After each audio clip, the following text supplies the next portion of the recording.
First. Live mula sa GMA Network Center, ito ang 24 Oras.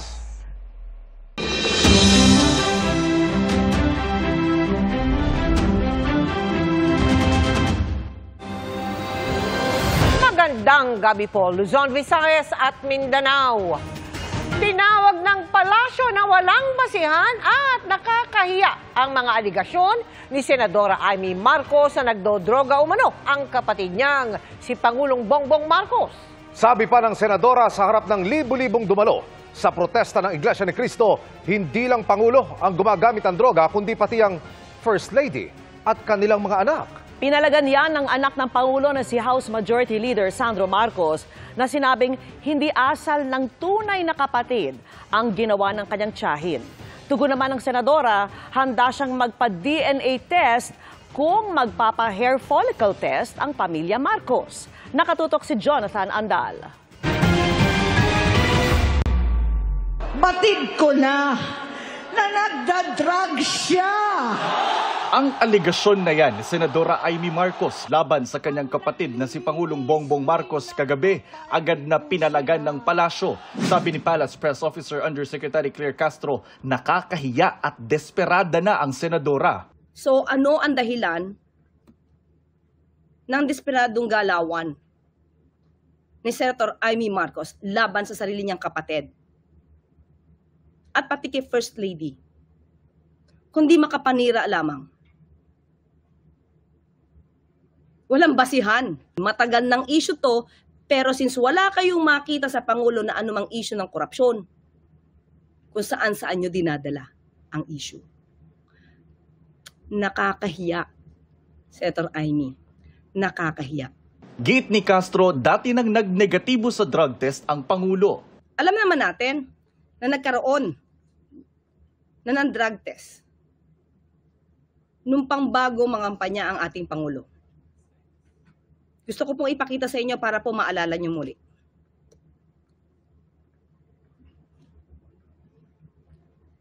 Ito po, November 25, 2021, na may mga pagbintangan gumagamit di umano ng droga. Mismo, at that time hindi pa po Pangulo, si Pangulong Marcos Jr. Siya mismo ang nagboluntaryo para magpa-drug test. At sinasabi po sa drug test na to ay negatibo. Ginawa ni Senadora Marcos ang kanyang mga aligasyon kagabi sa harap ng mahigit kalahating milyong miyembro ng Iglesia ni Cristo sa Quirino Grandstand. Yung bisyo niya na ang dahilan ng pagbaha ng korupsyon, kawalang direksyon, at maling-maling mga desisyon. Hindi na niya alam ang nangyayari. Hindi na pinapaalam sa kanya ang mga pangyayari. Sinamantala ng mga ito ang paggamit niya ng droga. Kinangkam na nila ang kaban ng bayan. Sa huli, inaya ni Amy na umuwi na ang kapatid niyang Pangulo. Tama na, ading ko. Tapusin mo na ang paghihirap mo at ng bayan. Gaya noong umalis tayo sa palasyo, kaya ko pa rin hawakan ang iyong kamay, kaya hinihingi ko na tayo'y umuwi na, mamahinga alang sa iyong kalusugan. Kaya kong mabigo at mawala sa iyo ang posisyon, pero hindi ko kayang mawala ka sa amin. Ayusin mo ang sarili mo. Magpagamot. Alisin ang droga sa iyong sistema. Kung totoong makapilipino ka at totoong makabayan ka, Senator Amy, tumulong ka sa pag-iimbestiga. Dapat na ma-pinpoint, dapat maituro kung sino talaga ang sangkot sa korupsyon. Huwag mong sirain ang kapatid mo. Hindi ito ang issue ngayon. Pero hindi lang ang Pangulo ang inakusahan ng pagdodroga ng Senadora. Idinawit din niya si First Lady Liza Marcos at kanilang mga anak, kabilang si House Majority Leader Sandro Marcos. Kinumbinsi ko pa si Bongbong. Pakasalan mo na si Liza. Naisip ko noon, kapag nag-asawa siya, malalagay na sa tahimik at magkakaroon ng direksyon. Ang laki ng pagkakamali ko. Mas lumala ang kanyang pagkalulong sa droga. Dahil parehas pala silang mag-asawa. Nalaman kong pati ang mga anak niya ay nagdodroga na. Kinasusuklaman ko pa ang pag-alok ng mag-inang si Sandro ng droga ang aking mga anak at iba pang mga kamag-anak. Yan ang hindi ko na mapapalampas. Pero hindi rin pinalampas ni Congressman Marcos sa mga sinabing ito ng kanyang tiyahin na wala raw basihan at wala raw katotohanan. Hindi raw totoo ang aligasyon sa kanya kahit pa raw tanungin ang mga pinsan niyang anak ni Amy na sina Ilocos Norte Vice Governor Matthew at Attorney Michael Manotoc. Masakit daw para sa kanya na nagpakababa ang tiyahin niya sa pagsisinungaling, destabilisasyon sa pamahalaan at pagtraidor sa pamilya para lang sa ambisyon nito sa politika. Dagdag pa niya, ang akusasyon ng kanyang tita sa kanyang ama ay hindi asal ng isang tunay na kapatid. Buwelta ni Senator Amy, gustong paingayin ni Congressman Sandro ang usap-usapang hindi siya tunay na kapatid ni Bongbong. Hamon niya ngayon, magpapa-DNA test siya pero magpa-hair follicle test naman sina Sandro. Para sa GMA Integrated News, Jonathan Andal, nakatutok, 24 oras. Walang balak si Pangulong Bongbong Marcos na kumasa sa hamon na hair follicle test o anumang drug test ayon sa palasyo. Pagdidiin pa ng Malacanang, hindi magbibitiw ang Pangulo sa gitna ng mga akusasyon. Nakatutok si Ivan Mayrina. Maggamit na naman siya! Sa gitna ng mga aligasyon ng pagdodroga na ibinato sa kanya ng kapatid na si Senadora Amy Marcos, tumuloy sa kanyang mga aktibidad ngayong araw si Pangulong Bongbong Marcos. Sa TV Albay siya kanina umaga para inspeksyonin ang pinsalang iniwan ng bagyong Uwan sa ilang paaralan doon. Bukod sa tulong pinansyal, namahagi rin siya ng Starlink para sa internet connection at mga gamit pang-eskwela. Matapos nito yung pinangunahan niya ang isang situation briefing kasama ilang miyembro ng kanyang gabinete. Thank you very much. Hindi nagkaroon ng pagkakataon ng media na makapagtanong sa Pangulo kanina. Pero sabi ng palasyo, wala raw balak ang Pangulo o ang First Family. Nadamay din sa aligasyon ng Senadora Marcos na buweltahan ng Senadora sa kanyang mga naging pahayag. Wala rin daw balak kumasa ng Pangulo sa muling pinalutang ng kapatid na hair follicle test o anumang drug test para pabulaanan ang kanyang paggamit ng droga. Ang Pangulo po ay malinis at ang Pangulo po ay hindi magpapadala sa anumang pag-uudyok. Pag-uudyok ng mga destabilizers, pag-uudyok ng mga obstructionists na walang gagawin kundi magbigay ng mga kondisyon, magbigay ng pag-uutos sa Pangulo kahit hindi na po ito naaayon sa kanyang pagtatrabaho. At sa gitna ng mga ito, giit din ng palasyo. Hindi po opsyon sa administrasyon, sa Pangulo ang pagbibitiw. Ang Pangulo ay matapang, nahaharapin kung ano man ang suliranin ng bansa. At sila mga nag-iingay, sila ay ingay lamang. Kasunod naman ng pagbibitiw ni Executive Secretary Lucas Bersamin, Budget Secretary Amena Pangandaman at Undersecretary Adrian Bersamin. Nagsumiti rin ang kanyang pagbibitiw si Education Undersecretary Trijib Olaivar na idinawit din sa usapin ng katiwalian ni DPWH Undersecretary Roberto Bernardo. Tiwala ang palasyo sa pangunguna ni Executive Secretary Ralph Recto at Finance Secretary Frederick Go na nananatiling matatay ekonomiya ng bansa. Nauna nang sinabi ng Pangulo na inaasahan makakabawi ang ekonomiya ng bansa sa huling quarter ng taon sa tulong ng ilalabas sa pondo ng gobyerno. Mayroon nang nakalatag na mga komprehensibong catch-up plan ang pamahalaang Marcos Jr. ayon sa national priorities at mapabilis ang paglago ng ekonomiya. Higit sa lahat, tinitiyak din ng pamahalaan sa taong bayan na nasa tamang landas ang fiscal condition nito at positibo ang mga inaasahan sa mga darating na buwan. Para sa GMA Integrated News, Ivan Mayrina, nakatutok, 24 oras.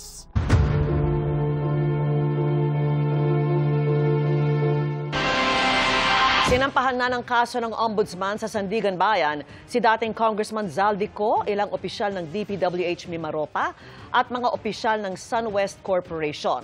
Kaugnay po yan sa umunoy substandard na proyekto sa Oriental Mindoro na pinondohan ng halos 300 milyong piso. Nakatutok si Salima Refran.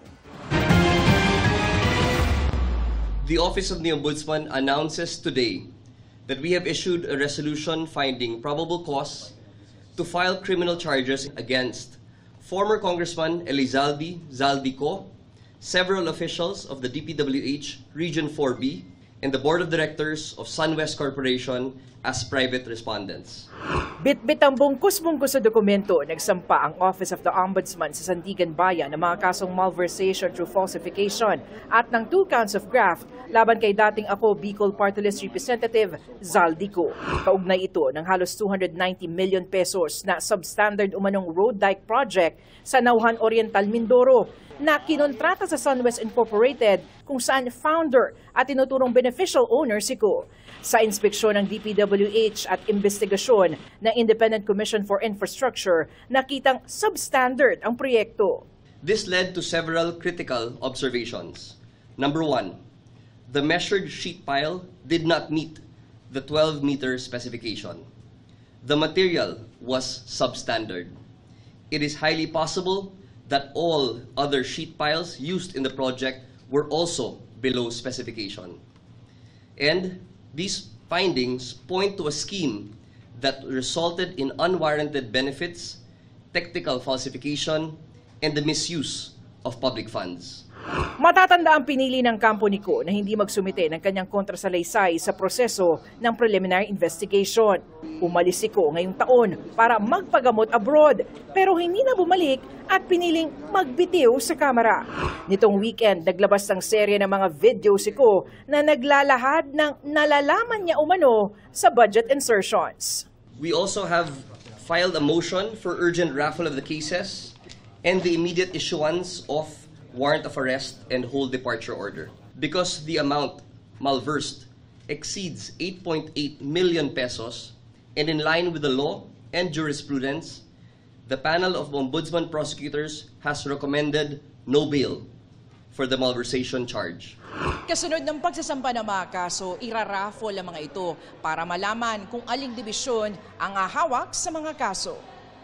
Ang mga dibisyong hahawak sa mga kaso ang magsasagawa ng judicial determination of probable cause bago magdesisyong maglabas ng warrant of arrest.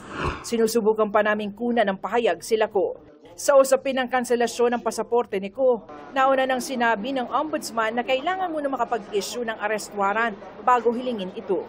Sa huling abiso ni Ko sa Senate Blue Ribbon Committee, nasa Amerika siya para magpagamot. Para sa GMA Integrated News, Salima Refran, nakatutok, 24 oras. Kasunod ng pagbusisi sa 2025 national budget, kinumpirma ni Senate President Pro Tempore Ping Lacson na totoong may 100 bilyong pisong isiningit dito gaya ng ibinunyag ni dating Congressman Zaldico. Pero paglilinaw ni Lacson, mayroong mga opisyal na tila gumamit sa pangalan ni Pangulong Bongbong Marcos para mapaikot si Ko. Nakatutok si Maki Pulido. Ang akusasyon ni dating Congressman Zaldico, 100 billion pesos ang pina-insert daw ni Pangulong Bongbong Marcos sa 2025 General Appropriations Act nung panahong nasa BICAM na ang budget. At nung naaprubahan na raw ang budget, 25% o 25 billion pesos daw ang napunta kay Pangulong Marcos. Ang sabi ni Ko, dineliver ito sa North at South Forbes Park at sa bahay sa Aguado na malapit sa Malacanang. Matapos niyang busisiin ang 2025 national budget, sabi ni Senate President Pro Tem Ping Lacson, totoong may 100 billion peso insertion.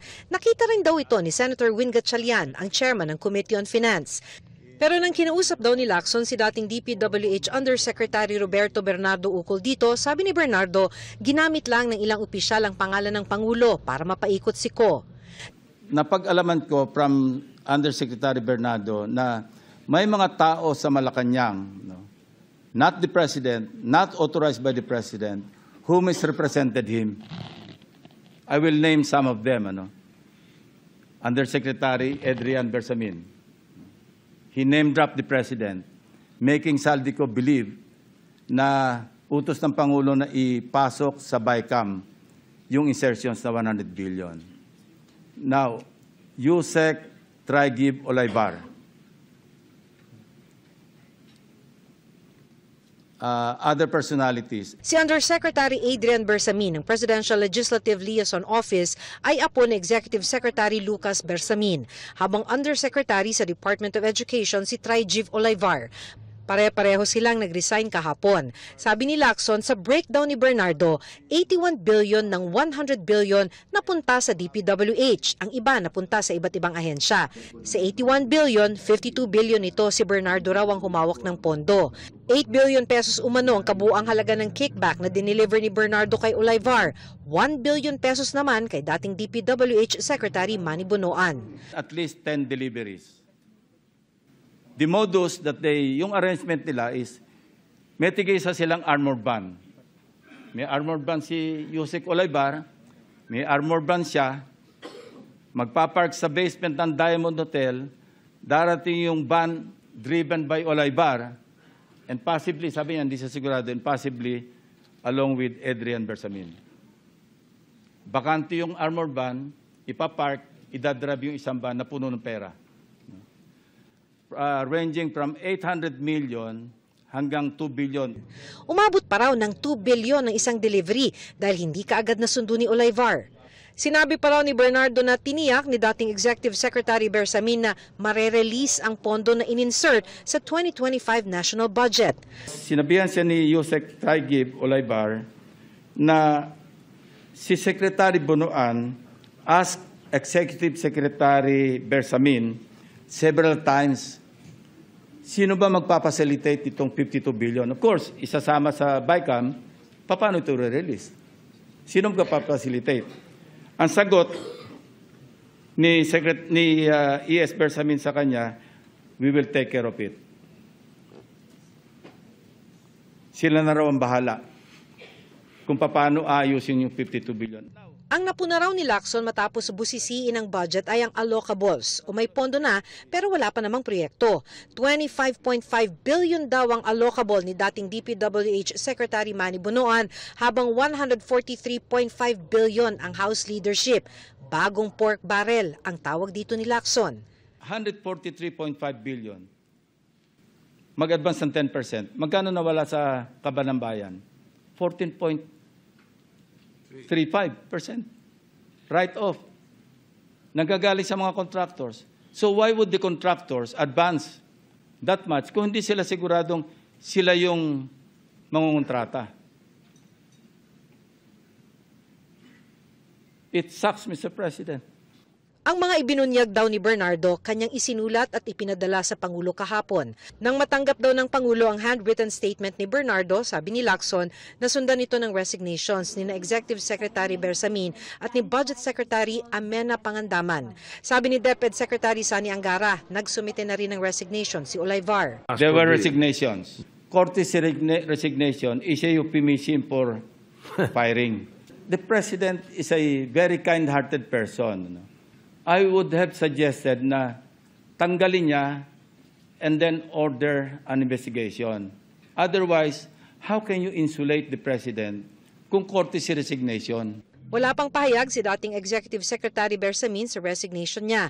Patuloy namin siyang kinukunan ng pahayag at ang apong si dating Undersecretary Bersamin at si dating DepEd Undersecretary Olivar. Si Bonoan nauna nang sinabi na wala siyang kinalaman sa mga maanumalyang transaksyon ukol sa flood control project. Nag-resign daw siya para sa transparency. Nasa labas ng bansa si Bonoan ngayon, sinamahan daw ang asawang nagpadoktor. Para sa GMA Integrated News, Maki Pulido, nakatutok, 24 oras. At Chika Minute na po mga kapuso ang maghahatid ng latest sa showbiz happenings ngayong gabi, ang sparkle actress at host na si Ara San Agustin.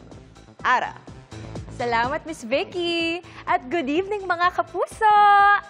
Short but meaningful para sa unang kapuso at kapamilya evictee ang kanilang naging stay sa bahay ni Kuya. Bukod kasi sa self-discovery, ramdam ng dalawa ang suporta mula sa kanilang fans nang mapabilang sa Pinoy Big Brother Celebrity Collab 2.0. Makichika kay Nelson Canlas. Bittersweet para sa first pair of evictees sa Pinoy Big Brother Celebrity Collab Edition 2.0 na sina Wynonna Collins at Raik Alim ang kanilang pamamaalam sa bahay ni Kuya. Para sa dalawa, lungkot ang una nilang naramdaman nang tawagin ang kanilang pangalan sa lalabas sa PBB House. Pero napawi raw ito nang makita nilang naghihintay ang kanilang mga mahal sa buhay beyond the gates. Malungkot ako at first, talaga. And nung paglabas namin sa loob ng bahay ni Kuya, nakita ko po yung fans. Nagulat ako. And hindi ko talaga in-expect at all. After nun, naging masaya ako and nakita ko po yung kapatid ko. Kapwa aminadong introvert, pero dahil sa kanilang pakikipagkapwa-tao sa loob ng PBB House, natuto raw silang mag-express ng sarili at mas i-welcome ang pagiging outgoing at pakikipagkaibigan. Miss na raw nila ang mga task nila sa PBB House at bonding sesh with other housemates. Pero may isang bagay silang na-miss at hinanap as soon as they got out. As soon as I got out po, midway, we ate fast food po agad. We ate fried chicken. Yes. Yeah, and ice cream po and fries. Why? Yeah. I don't know. Ayun po talaga eh. I missed the ice cream the most though. Kanina, nagsama-sama naman ang ilang artist, officer at handler ng Sparkle GMA Artist Center sa pangunguna ni Sparkle GMA Artist Center First Vice President Joy Marcelo para i-welcome back si Wynonna. May pa-welcome bouquet at kaunting salo-salo para sa Sparkle Artist. Nelson Canlas, updated sa Showbiz Happenings. Nasagip sa pagiging scammer sa Myanmar ang mahigit 300 Pinoy na pinangakuan na magandang trabaho. 3 sa kanila inaresto dahil kasabot umano ng sindikato at nagsisilbing recruiter. Nakatutok si John Consulta, exclusive. Mistulang nabunutan ng tinik ang may 346 na Pilipinong na-repatriate galing Thailand. Lahat sila sinagip matapos ma-recruit na magtrabaho hindi sa mga hotel at IT companies na unang ipinangako, kundi sa mga umano'y scam hub sa Myanmar. Pero sa gitna ng pagbabalik bansa, biglang may inaresto ang NBI sa mga nirepatriate. Ituro niyo si siya ba yung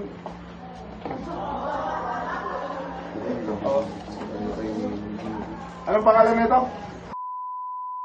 Ikaw ba si siya ba yung nag-recruit sa inyo?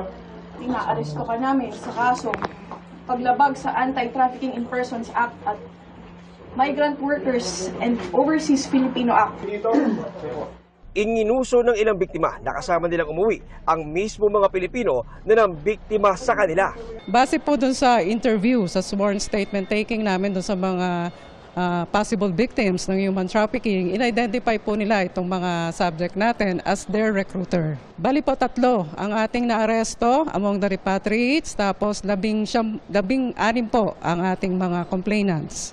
Ayon sa NBI, ang ilan sa mga inaresto, mataas na ang tungkulin sa mga scam hub sa Myanmar na ang target i-recruit online mga kapwa Pilipino. Sa tagal na nila roon sa mga scam hubs, sila ay naging HR na. Kung saan yun na nga, sila na rin yung mismong nagre-recruit ng mga kababayan natin from here. And also, there are chances na yung mga nasa ibang bansa na mismo, like nasa Thailand na, nare-recruit na rin nila na dito kayo pumasok, enticing them with high pays. Ang isa pong kinaganda na ngayon ng ating bagong batas sa human trafficking, ito po ay isang borderless crime na. So ibig sabihin kahit ang recruitment na ginagawa ngayon ay pareho silang nasa ibang bansa, ay pwede po silang idemanda dito sa atin. Alam po na minsan pag-asa ang inyong pinupuntahan doon. Pero ganun pa rin po. Sa pagbalik nyo naman po at kayo ay nabiktima ng mga ganito, hustisya naman po ang ibibigay ng inyong gobyerno. Wala pang pahayag ang mga suspect na na-inquest na sa reklamong Anti-Trafficking in Persons Act at Migrant Workers and Overseas Filipino Act. Para sa GMA Integrated News, John Consulta, nakatutok 24 oras.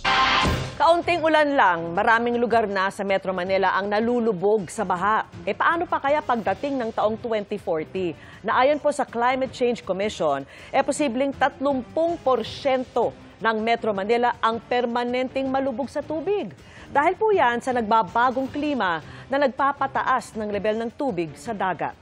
Nakatutok si Bernadette Reyes. Nitong Setyembre, binaha ang maraming lugar sa Quezon City matapos bumuhos ang katumbas ng 1 linggong ulan sa loob lang ng 3 oras.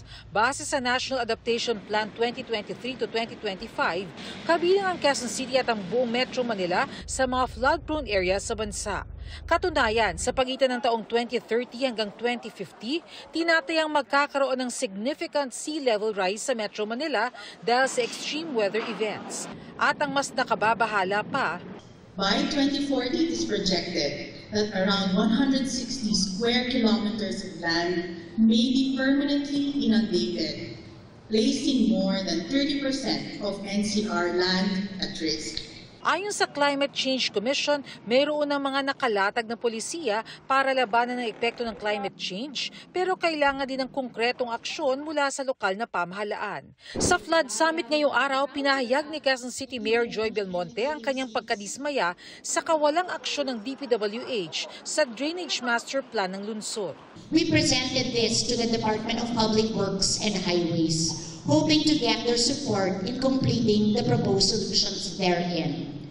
Unfortunately, hindi po pinansin ng DPWH ang ating master plan, dedma lang po sila. And worse, they implemented 17 billion pesos worth of flood control projects na either palpak o hindi namin makita. It finally made sense, kaya naman pala lumala ang pagbaha sa Quezon City. Inimbestigahan na raw ng LGU ang mga ito at isinumiti na sa Independent Commission for Infrastructure. Sinusubukan pa ng GMA Integrated News na makuha ang panig ng DPWH ukol dito.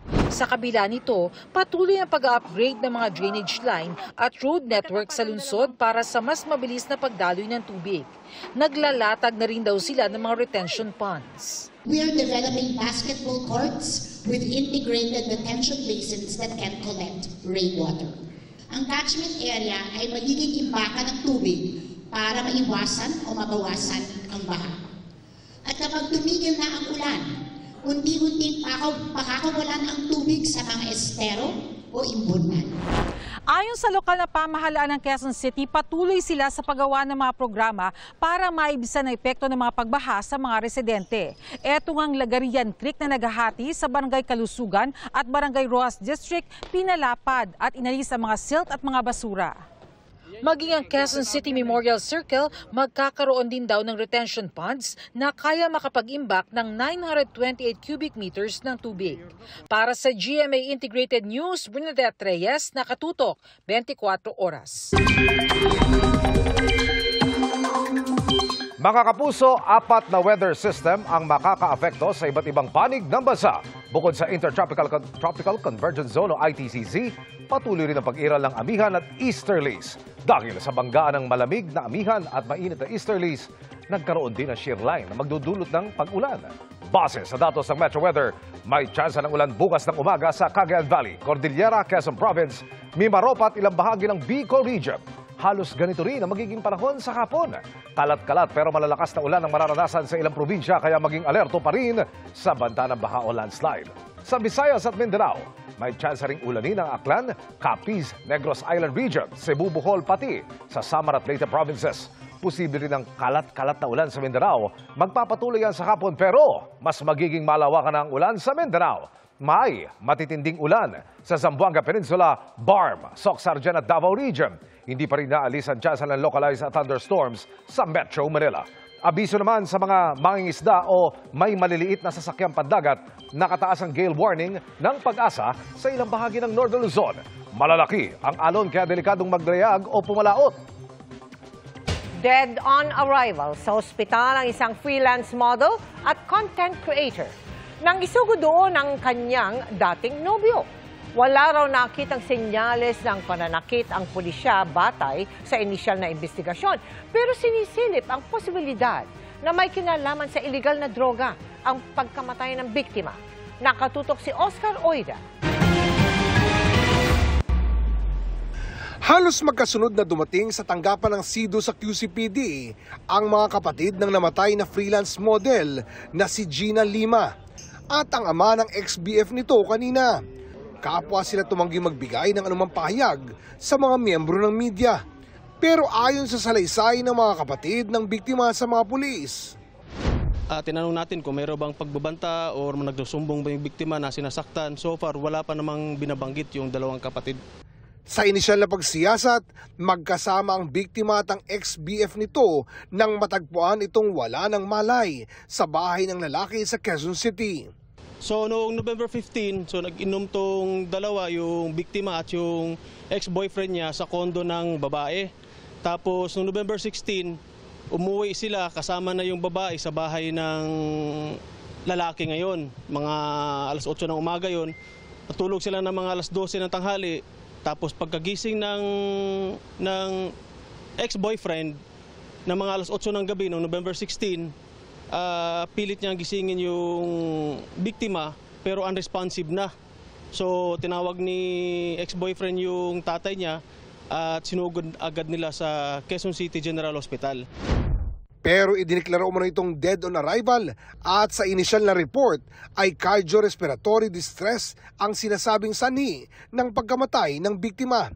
Kamakailan, mabilis na kumalat sa social media ang anggulong binugbog daw ng ex-BF ang biktima kaya namatay. Pero base sa inisyal na pagsiyasat ng mga pulis, initial findings, walang commotion na nangyari doon, organize yung kwarto. May mga konting pasa sa legs pero mga tuldok-tuldok lang. Tapos tiningnan na initial cursory examination sa mga investigator natin. Dito pinatingnan agad dito yung leeg at saka yung sa muka. Kung may signs ng strangulation at saka yung pinigilan yung paghinga. So initially sir, wala naman nakitang ganun na pasa. At kaya raw may mga sugat ang ex-boyfriend sa muka. Nung nalaman ng mga kaibigan ng biktima, sumugod agad sila sa ospital. So doon sila nagpang-abot ng ex-boyfriend. So siguro sir, doon na sinugod tapos may kinalmot ng mga kaibigan. Yun ang allegation ng ex-boyfriend. At may hawak na raw na video ang mga pulis sa nasabing komosyon. Pero di raw isinasantabi ng mga pulis ang posibilidad na maaring may kinalaman ito sa droga. May tableta at saka suspected kush. So pending po sa result ng laboratory exam. Hindi na nagpa-interview sa mga media ang ama ng ex-boyfriend ng biktima. Pero kumpiyansa umano itong mapapatunayang walang sala ang kanyang anak. Sa ngayon, inaantay na lang ng CIDU ang resulta ng ginawang autopsy sa katawan ng biktima. Para sa GMA Integrated News, Oscar Oida, nakatutok 24 oras. Hindi na itinuloy ng Iglesia ni Cristo ang ikatlo at huling araw ng kanilang Transparency at Accountability Rally ngayong araw. Ayon po sa INC, hindi na kinailangan ng 3 araw para maiparating ang kanilang panawagang hustisya, kapayapaan, paghahanap ng pananagutan at bukas na investigasyon kaugnay sa manumalyang flood control project sa bansa. Nagpasalamat ang INC sa lahat ng dumalo sa pagtitipon sa Quirino Grandstand sa Maynila noon pang Linggo. Ito nila ay tugon ng INC sa lumalaking panawagan ng publiko sa gobyerno na tugunan ang korupsyon na lubhang nakakaapekto na sa ekonomiya at lagay ng bansa. Sabi pa ng INC, nagsimula ang programa ng Payapa at natigil din ng Payapa. Samantala, itinigil na rin ng United People's Initiative o UPI ang kanilang kilos protesta sa EDSA People Power Monument. Hindi na raw kasi sila binigyan ng permit ng Quezon City LGU na ituloy pa ang protesta. Bagaman malinaw umanong pangaharas ito, susunod daw ang UPI. Hindi nila dito natitigil ang kanilang panawagang pagpapanagot sa mga tiwali.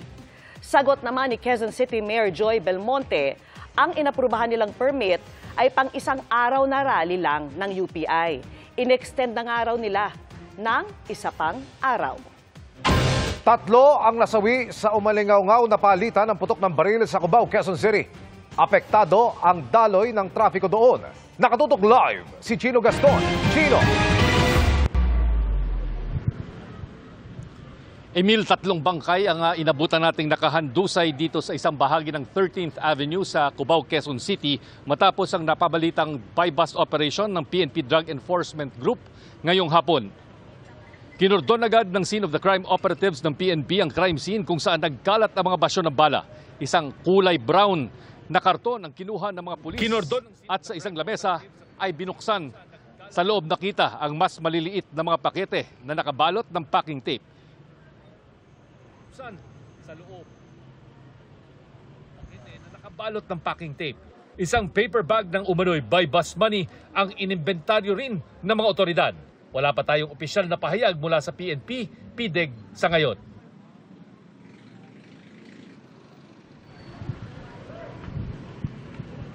At dahil sa engkwentro, Emil, nagdulot ng matinding traffic sa lugar ang ginawang pagsasara ng 13th Avenue habang isinasagawa ang forensic examination ng PNP Scene of the Crime operatives. Emil. Maraming salamat, Chino Gaston.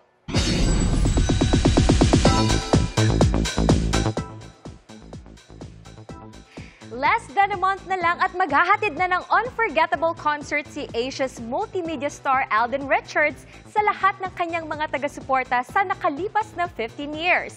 Nagbahagi rin ng kaalaman si Alden tungkol sa financial literacy at tips sa pagnenegosyo. Makichika kay Aubrey Carampel. It's about mindset eh. Changing your mindset every day when you wake up, di ba? I'm gonna make a difference today. I'm gonna make myself worthy of something today. I'm gonna accomplish something. Wearing his businessman hat, lumahok si Asia's multimedia star Alden Richards sa FINED o Financial Education Stakeholders Congress organized by Bangko Sentral ng Pilipinas. Isa si Alden sa umupo sa panel kung saan ibinahagi niya ang mga natutunan pagdating sa financial literacy. It's a very parang happy experience for me because parang right now nga that we are in the giving back stage, gusto kong nakakapag-share ng knowledge based on experience. Nagbigay rin siya ng tips para sa mga gusto ring magtayo ng sariling business. Kailangan syempre bago ka mag-start ng negosyo, ready yung capital mo. Of course, you're very much knowledgeable kung ano man yung papasukin mo. Kung magpa-partner ka naman, make sure that everything is in paper. Hindi pwedeng, yun nga yung sinasabi nilang kwentuhan lang, di ba? Parang in principle, dahil porket kaibigan mo or family member, I mean for both, the protection of both parties, everything should be in paper. Isa nga sa mga business ni Alden ay ang kanyang entertainment company na involved din sa pagpaproduce ng concerts. At ang kanyang pinaghahandaan ngayon ay ang kanyang upcoming 15th anniversary show sa December 13. Gaganapin ito sa kanyang hometown, sa Santa Rosa, Laguna Multipurpose Complex, ang Alden Richards Moving Forward. We want it to be immersive. We want them to, it's an event of feeling. We want them to feel all sorts of things, you know, the hardships of my journey in the past 15 years and of course the happy moments as well, the successful moments because yung mga taong involved doon and yung mga taong pupunta doon, parte sila nun. Aubrey Carampel, updated sa showbiz happenings. Tukoy na ng mga autoridad ang operator ng iligal na paggawa ng paputok na sumabog sa Dagupan City. Pero inaalam pa kung saan namamalagi ang naturang operator. Gayunman, hinimok ng pulisya ang mga naapektuhan sa pagsabog na magsampa ng kaso. Kwento naman ng ilan sa mga apektadong residente. Kinakausap na sila ng kaanak ng operator. Handa raw silang magbayad ng danyos sa mga apektadong pamilya. Sa datos ng barangay, 48 bahay ang apektado sa pagsabog. Ang 4 na nasugatan, nakalabas na ng ospital habang nasa pagamutan pa ang isa. Hindi sumailalim sa inspeksyon kaya kinupiska sa isang palengke sa General Santos City ang halos 70 kilo ng karneng baboy. Karamihan sa mga karne nakuha sa isang meat shop habang ang iba pang letsyong baboy ay sa iba pang tindahan. Ayon sa City Veterinary Office, hindi dumaan sa slaughterhouse ang mga buhay na hayop bago katayin para masigurong ligtas ito sa sakit. Dahil lumabag sa Meat Inspection Code, pinapatawag nila ang may-ari ng 2 tindahan. Binuhusan ng kemikal at inilibing ang mga karne para hindi na mapakinabangan pa. Bukod sa pagbabantay sa mga palengke, sinisilip na rin ng mga otoridad ang talamak na bentahan ng karneng baboy online. Posibleng hindi rin daw ito dumaan sa tamang proseso kaya na ibebenta ng mura. Paalala nila sa publiko, maging mapanuri sa mga bibilhin para makaiwas sa sakit ngayong holiday season. Mga kapuso, napaaga ang penitensya ng mga pasahero ng MRT-3 nang magkaaberya kaninang umaga. Ang mga pasaherong ito sa Ortigas Station tila ba nag-alay lakad sa gilid ng rilis ng tren. Ayon sa MRT3, bago mag-alas 6 ng umaga kanina na magkaroon ng technical glitch ang isang tren sa pagitan ng Santolan at Ortigas Station southbound. Dahil diyan, limitado ang operasyon mula Shaw Boulevard hanggang Taft Station at pabalik. Sakto pang rush hour kaya malaking abala para sa mga pasaherong papasok ng trabaho o eskwela. Humaba tuloy ang pila sa EDSA Carousel. May ilan namang napilitang maglakad. Alas 8 ng umaga kanina nang magbalik normal ang operasyon dahil sa malaking abala, nagpapatupad ng libreng sakay ang buong araw sa MRT. Dinakip sa Matanog, Maguindanao del Norte ang sospek sa iligal na bentahan ng matataas na kalibre ng armas. Nakatutok si Marisol Abduraman, exclusive.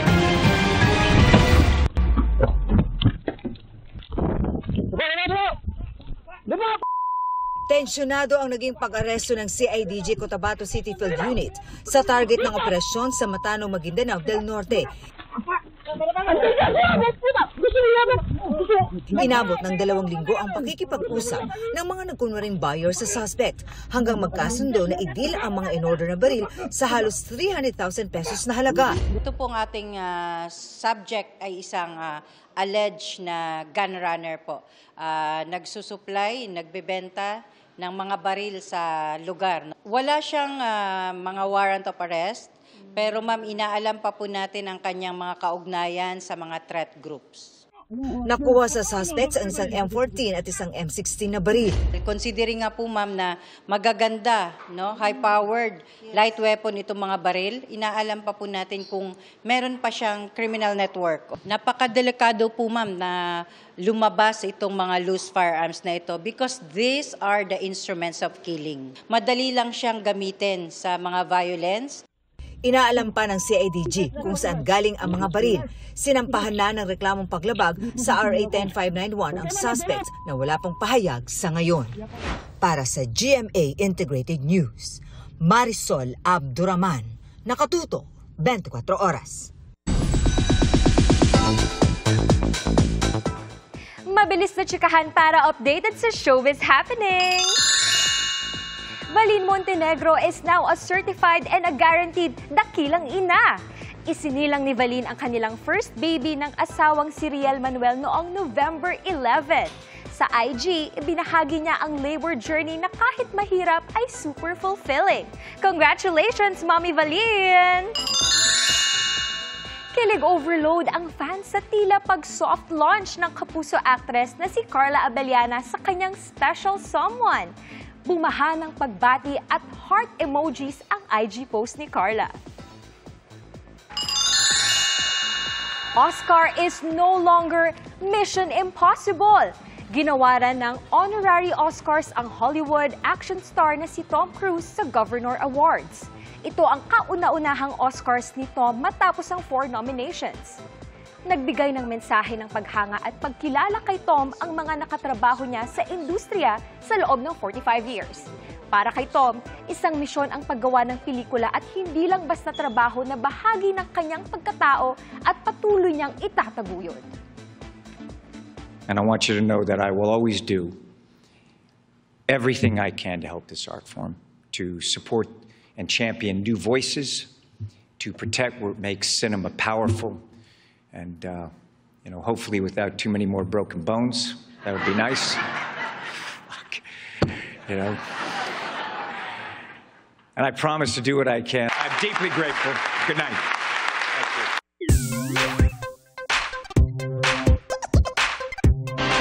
Mga kapuso, mahigit 1 buwan na lang, Pasko na. Naghahanap ba kayo ng mapapasyalan o di kaya yung magiging peg ng inyong Christmas decor sa bahay? Bakit hindi gayahin ang binuksang Christmas display sa Teresa Rizal na eco-friendly rin? 3, 2, 1! Ang mga dekorasyon kasi sa Botanical Christmas Tree ng Teresa, pawang gawa sa recycled materials, gaya ng mga kabuting gawa sa guma. Ang mga bulaklak, yari naman sa sirang takip ng electric fan. At ang mga petals mula naman sa plastic bottles. Hindi rin nasayang ang mga net na lalagyan ng sibuyas at bawang. Pati ang buhok ng niyog na ginawang sapin at lubid sa mga pakpak ng paru-paro at tutubi. Ang nakakamangha pa, tila buhay ang mga yan dahil gumagalaw. Siyempre, di rin mawawala ang Belen na gawa naman sa makukulay na kahoy, simbolo ng kapanganakan ng Panginoong Jesus. Arestado sa Marikina City ang isang babaeng akusado sa pagpapakalat ng malalaswang larawan ng isang babaeng pinaghihinalaan niyang karelasyon ng kanyang asawa. Ang suspect, nasaktan daw kaya niya ito nagawa. Nakatutok si EJ Gomez. Sa bisa ng arrest warrant, nasa kote ng mga operatiba ng Marikina Police ang babaeng ito na kabilang sa most wanted persons list ng lungsod. Ayon sa pulisya, January 2021 nang ipakalat umano ng 32 anyos na akusado ang mga malalaswang litrato ng isang babaeng pinaghinalaan niyang karelasyon ng kanyang asawa. Ito po kasi ay nag-ugat doon sa kanyang pagdududa sa kanyang asawa na ito ay mayroong karelasyon. Eventually ay napatunayan nga niya na mayroon nga itong medyo kinakahumalingan na ibang babae at doon niya mismo nakita sa cellphone ng lalaki na may mga hindi magandang mga pictures na kung saan doon siya nagkaroon ng galit at saka sama ng loob kaya ito ay kanyang sinend sa mga kaanak nitong biktima po natin. Nagsampa ng reklamo ang biktima laban sa babae. Giit daw ng akusado sa pulisya, hindi siya nagtago bago siya maaresto sa barangay Laging Handa, Quezon City nitong linggo. Sinabi po niya na talagang hindi niya na inaasahan na mayroon warrant na ilalabas. Balak niya rin po talagang sumuko sana. Naunahan lang talaga natin siya. Tumangging humarap sa media ang akusado pero aminado siya sa paratang ayon sa pulisya. Sabi naman po niya na talagang ginawa niya yon. Ang gusto mo lang gawin ay talagang pahiyain yung taong gumawa nito dahil nasaktan ka. At sinabi nga po niya na talagang ang pagsisisi laging nasa huli. Sa custodial facility ng Marikina City Police Station nakadetain ng akusado. Sinampahan siya ng kasong paglabag sa Republic Act 11313 o Safe Spaces Act at kasong paglabag sa Cybercrime Prevention Act of 2012. Para sa GMA Integrated News, EJ Gomez, Nakatutok, 24 oras. Bukod sa boxing ring kung saan siya nagsisimulang gumawa ng sariling pangalan, ready to enter showbiz na rin daw ang anak ni Pinoy boxing champ Manny Pacquiao na si Eman Bacosa Pacquiao. Ngayon pa lang, sunod-sunod na ang kanyang guestings kabilang ang isang Kapuso show kung saan ni-reveal niya ang kanyang crush na Sparkle Star. Yan ang chika ni Nelson Canlas. Namataan sa bakura ng GMA ang boksinyerong anak ni pambansang kamao Manny Pacquiao na si Eman Bacosa Pacquiao. Nakipagpulong ang young boxer kanina kay GMA Network Senior Vice President Attorney Annette Gozon Valdez at mga opisyal ng Sparkle GMA Artist Center. Pag-amin ni Eman, handa na siyang pasukin ang mundo ng showbiz. Hindi lang dahil pangarap niya kundi nararamdaman niyang marami raw siyang mai-inspire dito. Glory to God naman po kasi si God, yung pangalan po ni God yung dinadala ko eh. Kasi yun po yung gusto ko naman maipahiwatig sa mga kabataan na nothing is impossible with God. Ganun. Hindi lingid sa kaalaman ng karamihan ang pinagdaanan ng batang si Eman na anak ni Pacquiao kay Joanna Bacosa. Mahirap rin po kasi anak po daw ako ni Pacquiao. Tapos minsan sabihin nila na tara suntukan tayo. Tapos paglabas ko ng gate nabugbugin na nila. Binalikan din niya sa panayam sa kapuso mo Jessica Soho ang panahong naiwan siya sa poder ng kanyang stepfather habang nagtatrabaho ang kanyang ina sa Japan. Halos wala na po kami makain. Minsan po uuwi po siya ng lasing. Bugbugin niya po kami, 12 years old ako, kinuha kami ng mama ko doon. Hiniwalayan ito ng kanyang ina hanggang sa muling nakapag-asawa ng lalaking tumayo bilang kanyang ama. Nanirahan sila sa Japan kung saan din siya unang nagkaroon ng training bilang boksingero. Doon po ako nag-aral ng Japanese for 5 years po. Doon na po ako parang pinayagan ni Mama na sige na, susuportahan kita sa pagboboxing. Kwento ni Eman, nagbibigay naman ng suporta noon ang amang si Manny. Sinusuportahan naman po from time to time, binibigyan po. Pero hindi naman po talaga as in araw-araw. Nung maliit pa po ako, naintindihan ko na kaagad yung sitwasyon. Naintindihan ko po na meron rin po siyang sariling pamilya, kaya hindi na po ako masyado nagtatanong. Pero isa raw sa mga hindi niya malilimutan ay ang pagkikita nila noong 2022. Bumisita kami kay Daddy. Niyakap po ako ng Daddy ko ng mahigpit. Sinabihan ko po siya na, Dad, plano ko po sana mag-boxing. Sabi, anak, mahirap ang boxing, nak. Aral ka na lang. Puntay na lang kita sa Amerika, ganun, ganito, ganyan. Sabi ko, pero Dad, passion ko po yung boxing. Bumawi po siya sa akin. Humingi na rin po siya ng tawad sa akin. Pinatawad ko rin naman po siya. Kaya marahil hindi na nakapagtataka nang manalo sa undercard ng Trilla in Manila 2 si Eman kamakailan. Sunod-sunod nang dumating ang mga blessings. Kabilang na ang naging guesting ni Eman mula Kapuso Mo Jessica Soho. Abangan din ang guesting niya sa Family Feud. At kanina lang, nag-guest din siya sa Fast Talk with Boy Abunda. Dito inamin ni Eman na may crush siya sa isang sparkle star. Crush mong artistang Pinay? Jillian Ward. Jillian Ward. Gaano mo kagustong ligawan si Jillian Ward? 5. Hi po. Sana magkita po tayo sunod. Pero sa gitna ng tinatamasang atensyon, ang tanging hiling lang daw ni Eman. Hindi ko nga po akalain na mangyayari po ito sa buhay ko. Gusto ko lang naman po talaga i-honor ang mama ko at si God po. Yun lang po talaga yung heart desire ko. Wala na po akong iba kung maging famous. Kahit hindi na nga po akong maging famous, okay lang sa akin. Basta importante makilala po nila si God kung gaano po kabuti at kamahal po sila ni God. Nelson Canlas, updated sa Showbiz Happenings. Kung hindi nagkakaubusan, nagmahal naman ang presyo ng ilang gulay dahil sa mga nagdaang bagyo. Ang presyo ng kada kilo ng sibuyas sa isang palengke pumalo pa sa mahigit 300. Nakatutok si EJ Gomez. Nananatiling mataas ang presyo ng karamihan ng gulay na ibinebenta sa Marikina City Public Market. Ang ilan nga, mas nagmahal pa nitong mga nagdaang araw ayon sa mga nagtitinda. Sabi ng tinderang si Jenny Lynn, dahil daw yan sa mga dumaang bagyo sa norte na sumira sa mga pananim sa ilang probinsyang pinagkukunan ng supply ng gulay at ibinebenta sa Metro Manila. Talagang ang napuruhan po kasi ng bagyo, norte. Baguio, ang Nueva Vizcaya, yan po kasi ang first supplier talaga ng gulay natin. Kaya talagang shortage po talaga siya, kaya ganyan ang presyuhan natin. Kami, dealer pa po kami ganyan na yung presyo namin. What more sa mga humahango sa amin. Ang ilang klase ng gulay, nagkakaubusan na raw ng supply. Ngayon po actually, ang Baguio beans namin, medyo nagkakaubusan talaga, wala kaming supply. Actually, ang presyo niya ngayon, naglalaro siya sa 500, 400, ganyan. Dito sa Marikina City Public Market, ang kada kilo ng local red onions o pulang sibuyas pumalo na sa 310 pesos. May mas mura at malalaking variety na imported galing India na ibinebenta ng 140 pesos kada kilo. Ang imported white onion naman na maliliit, 140 pesos din ang kada kilo. 120 pesos kada kilo yung mas malalaki. Ilang gulay pa ang mas tumaas ang presyo gaya ng siling green na nasa 330 pesos ang kada kilo ngayon mula sa dating 250 pesos. Ang siling labuyo naman mabibili sa 500 pesos na nooy 400 pesos.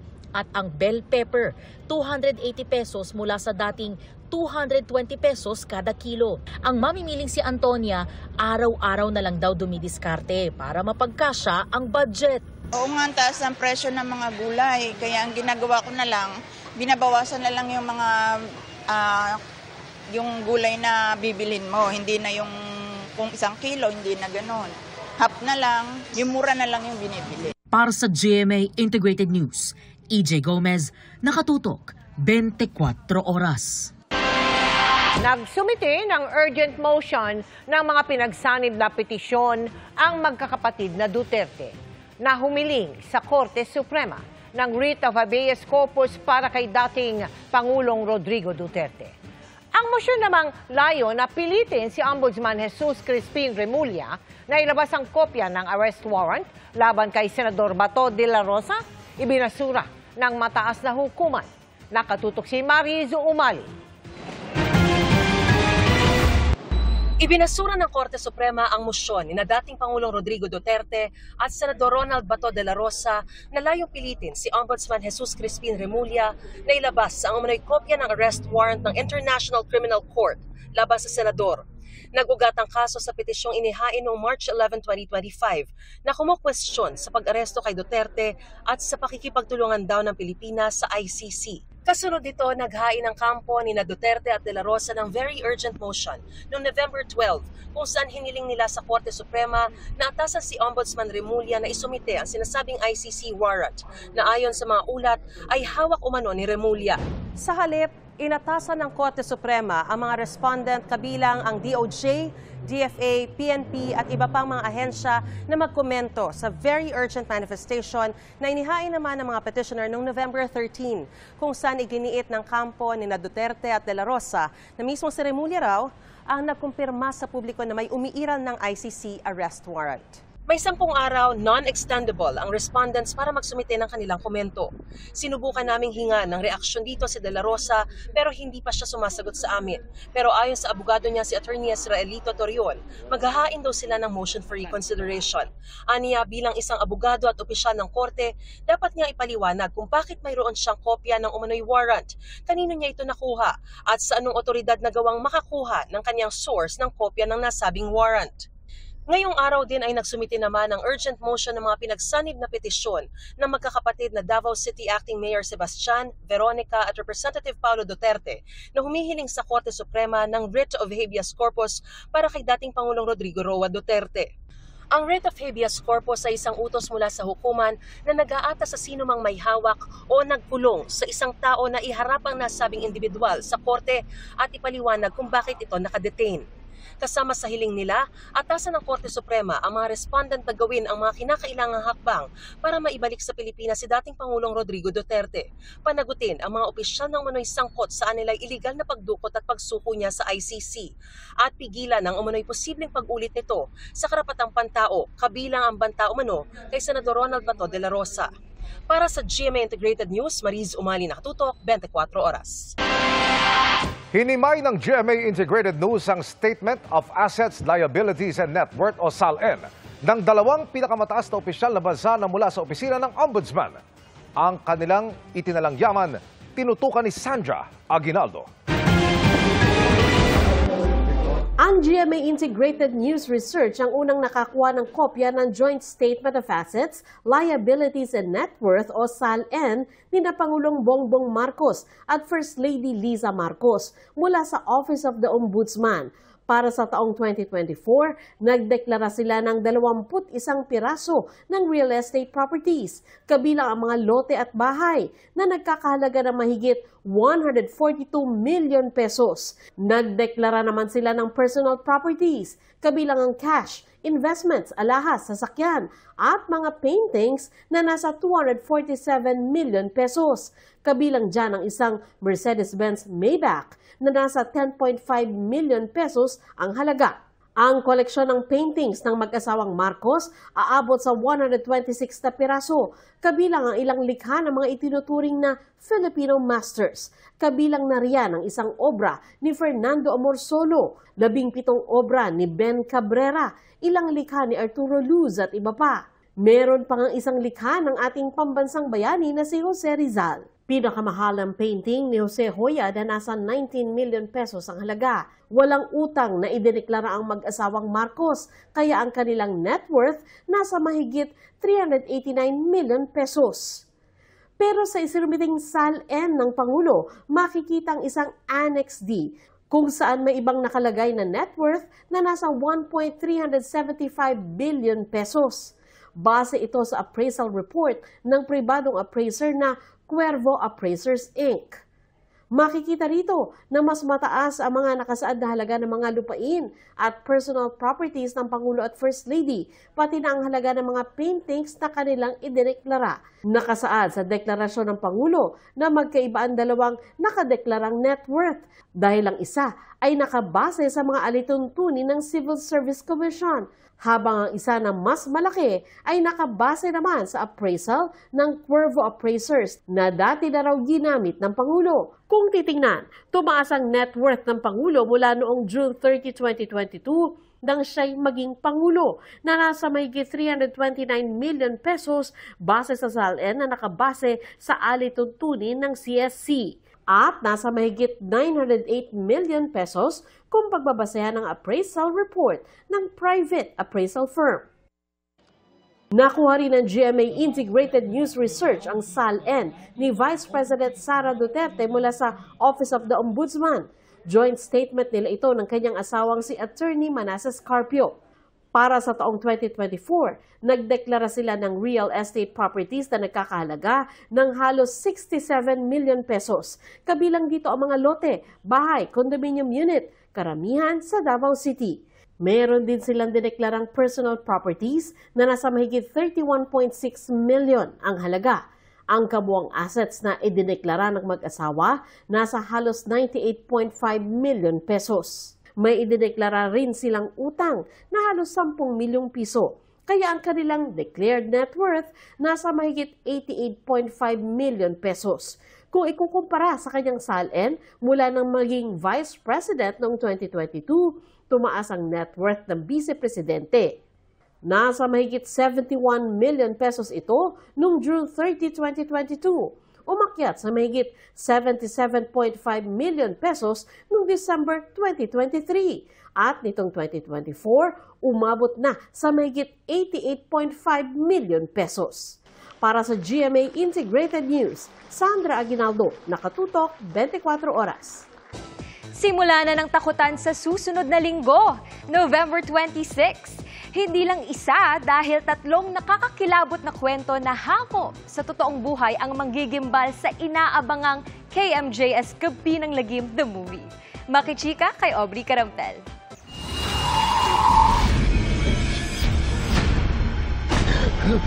Ang inaabangan tuwing undas na horror stories ng GMA Public Affairs Program na Kapuso Mo, Jessica Soho. Mapapanood na sa big screen. Extended nga ang Halloween ngayong Nobyembre dahil malapit nang mapanood sa mga sinehan ang KMJS Gabi ng Lagim, The Movie. 3 kwento ng katatakutan at kababalaghan ang tampok sa pelikula na base sa tunay na mga istorya. Presented by no other than Kapuso multi-awarded journalist and host Jessica Soho na hindi raw akalaing maisa sa pelikula ang kanilang mga kwentong KMJS. Totoo pala yun, Aubrey. When you ask for something, it just might happen. Ito na yon. Sabi namin, what if magkaroon tayo ng movie? Tama pala yung sinasabi ng mga Gen Z. Pag minanifest mo, mangyayari. Ang unang kwento na Pochong ay pagbibidahan ni Miguel Tan Felix kasama sina Christopher Martin at John Lucas, directed by Yam Laranas. Pochong ay folklore galing sa Indonesia na yung multo nila ay nakabalot sa puting cloth. Tapos, kung magmulto siya, di ba ang mga multo sa atin naglalakad, nakalutang, eto, tumatalon-talon. So, nung dinescribe sa akin kung ano talaga yung Pochong, natakot ako. Tapos naganap ako ng mga video sa TikTok, nakakatakot siya. Bibida naman sa Berbalang na isang mythical creature from a Filipino folklore mula sa Tawi-Tawi, sina Sanya Lopez at Elijah Canlas kasama si Rocco Nasino under the direction of Dodo Dayaw. Ang Berbalang pala ay kinakain nila puro mga patay. Medyo nakaka-relate lately, social relevance, diba? It's about mga, for example, corruption, abuse of power. So, marami, dito sa pelikula papakita yon at syempre kung paano nilabanan din yan. Hindi tukoy niya na abuse of power is pagdating sa character ko kasi ako yung pulis na naghahanap ng sagot kung bakit nawawala ang mga bangkay na ito eh. So, yung lengths na pinupuntahan ng character ko eh hanggang saan. Sa kwento ng Sanib, gaganap naman si Jillian Ward bilang si Angel na mapoposes ng isang demonyo. Kasama naman ni Jillian sa kwento si Therese Malvar na idinirect naman ni King Mark Baco. Sa media conference ng Horror Trilogy, present si GMA Network Senior Vice President Attorney Annette Gozon Valdez at GMA Pictures Executive Vice President and GMA Public Affairs Senior Vice President Nessa Valdeleon. What makes this film really momentous is that Miss Jessica Soho has lent Kapuso Mo Jessica Soho to this movie. Ang Kapuso Mo Jessica Soho ang #1 TV show running for so many years now. At ang Gabi ng Lagim ay isa palagi sa highest rating episodes for the year. Kaya it's such an honor and privilege to have a movie carried by Kapuso Mo Jessica Soho's Gabi ng Lagim. At ito ang Gabi ng Lagim. Showing na ang KMJS Gabi ng Lagim the Movie sa November 26, only in cinemas. Aubrey Carampel, updated sa showbiz happenings. And that's my chika this Tuesday night. Sa ngalan ni Iya Arellano, ako po si Ara San Agustin. Miss Mel, Miss Vicky, Sir Emil. Thanks, Ara. Salamat sa iyo, Ara. Thanks, Ara. At yan ang mga balita ngayong Martes. Mga kapuso, 37 araw na lang. Pasko na. Ako po si Mel Tiangco. Ako naman po si Vicky Morales para sa mas malaking misyon. Para sa mas malawak na paglilingkod sa bayan, ako po si Emil Sumangil. Mula sa GMA Integrated News, ang News Authority ng Pilipino. Nakatuto kami 24 oras.